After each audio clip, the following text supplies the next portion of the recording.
My sister's letter arrived on a Tuesday, smelling faintly of lavender and rage. It was the kind of shock that makes you drop your coffee mug and not care about the mess. For 10 years I hadn't heard from Lila. Not a call, not a text, not even a whisper through the family grapevine. She'd vanished after that Christmas dinner when she was 17, when the air was thick with Mom's passive-aggressive jabs and Dad's silent complicity. I was 15 then, too young to understand why Lila screamed, "I'm done with this family," before storming out into the snow. I thought she'd come back. She didn't. The letter was handwritten, her cursive sharp and deliberate, like she'd pressed the pen hard enough to tear the paper. "Ethan," it began, "I've been in therapy for years, peeling back the layers of what our parents did to me, to us. I'm ready to face them, but I need you with me. They need to pay for what they've done. Meet me at the old house. Please." The address was ours, Mom and Dad's crumbling colonial in upstate New York, where we'd grown up dodging their expectations like landmines. I sat on my couch, staring at the letter, my heart pounding like it wanted out of my chest. Lila was alive and she was angry. But what did she mean by pay? And why now? I'd spent a decade building a quiet life as a high school history teacher in Boston, grading papers and dodging Mom's calls about when I'd settle down. I'd buried the pastor, so I thought. The drive to the old house took 6 hours, each mile a tug-of-war between curiosity and dread. I hadn't been back in years, not since Dad's heart scare forced a brief, awkward reunion. The house looked smaller than I remembered, its white paint peeling like old skin, the porch sagging under the weight of time.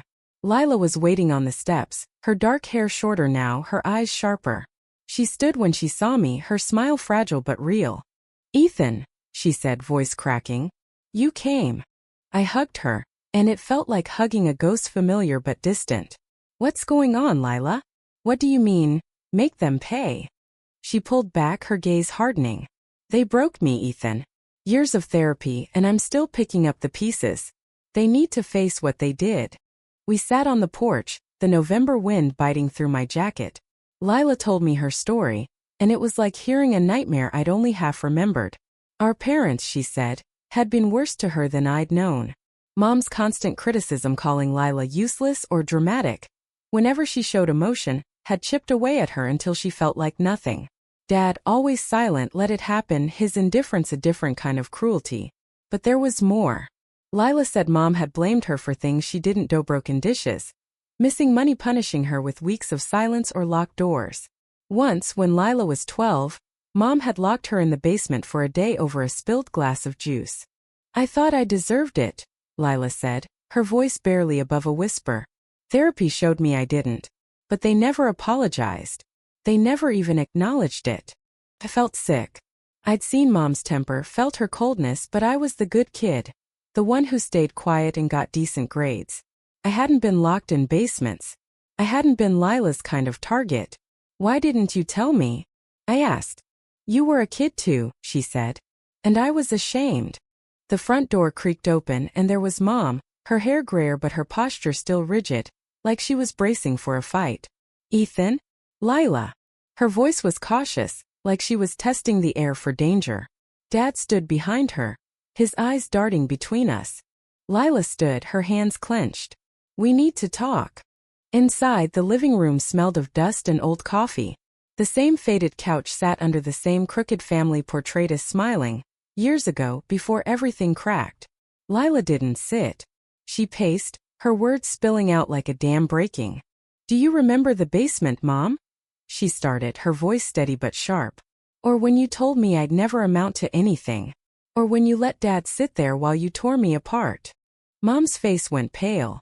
"Lila, you were always so dramatic." "Don't," Lila snapped. "Don't you dare dismiss me again." I watched frozen as Lila laid out years of pain, every insult, every punishment, every moment she'd been made to feel worthless. Mom tried to interrupt, her voice rising, but Lila didn't stop. Dad just sat there, his hands folded, his eyes on the floor. I wanted to say something to defend Lila, but my throat felt tight. I'd spent years telling myself our family was normal, that Lila had just been rebellious. Now I saw the truth in her trembling hands, her tear-filled eyes. "Lila," Mom finally said, her voice shaking, "I was doing my best. We had bills, stress, you were so defiant. I didn't know how to handle you. You're best. Lila laughed, bitter and broken. You locked me in a basement. You told me I was a mistake. That's not parenting. That's cruelty. Dad spoke for the first time, his voice low. We didn't mean to hurt you, Lila. We love you.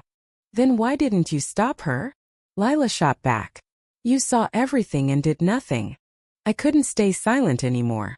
She's right, I said, my voice surprising me. I saw some of it, Dad. I didn't understand then, but I do now. You both let her down. Mom's eyes filled with tears, but she didn't look away. I'm sorry, she whispered. I didn't know it hurt you that much. Lila shook her head. That's not enough. I want you to admit what you did publicly. I want you to tell the family, your friends, everyone how you treated me. And I want you to get therapy, both of you. If you don't, I'll tell everyone myself. The room went silent. Mom looked like she'd been slapped. Dad's hand shook. I felt caught in the middle, torn between loyalty to Lila and the parents who'd raised me. Lila, I said quietly, is this really the way? Publicly shaming them. Her eyes met mine, fierce but pleading. They need to face consequences, Ethan. I spent years in therapy because of them. They don't get to just say sorry and move on. I understood her anger, but her demand felt like a guillotine. Mom and Dad weren't monsters, they were flawed, stubborn, human. Could I support Lila's need for justice without destroying what was left of our family?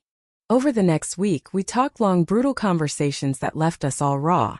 Mom admitted to her temper, her mistakes, but struggled to see them as abuse. Dad confessed he'd been too passive, too afraid to challenge Mom. They agreed to therapy reluctantly, but refused Lila's demand for public confession. It's too much, Mom said. It would ruin us. Lila wasn't satisfied. If they won't own it publicly, I will, she told me one night, her voice cold. I'll post it online, tell everyone. They don't get to hide. I begged her to reconsider. You're right to be angry, Lila, but this could destroy the Mandas. Isn't it enough that they're listening now? Listening isn't justice, she said. You don't get it, Ethan. You weren't the one in the basement. She was right. I hadn't been. But I couldn't shake the feeling that her plan would burn every bridge we had left. I spent nights awake, replaying memories, questioning everything. Had I been complicit too by staying silent? Was Lila's demand for public shame fair? Or was it vengeance? In the end, Lila didn't post anything. Not because she forgave them, but because she saw how it tore me apart. I'm doing this for you, she said, her voice soft but firm. But don't ask me to forgive them. Not yet. Mom and Dad started therapy, and I saw glimpses of change, small shaky steps toward accountability. Lila moved closer to me in Boston, and we started rebuilding one coffee date at a time. But the scars were still there, in her guarded smiles, in the way she flinched when Mom called. Our family wasn't whole, but it wasn't broken beyond repair. We were somewhere in between, navigating a fragile truce. Lila's anger had forced us to face the truth, but it also showed me how hard forgiveness is. It's not a gift you give, but a choice you fight for. What do you think? Was Lila right to demand public accountability, or was her approach too harsh? Should parents face consequences for past mistakes, or is private change enough? Share your thoughts on justice, family, and healing. What would you have done?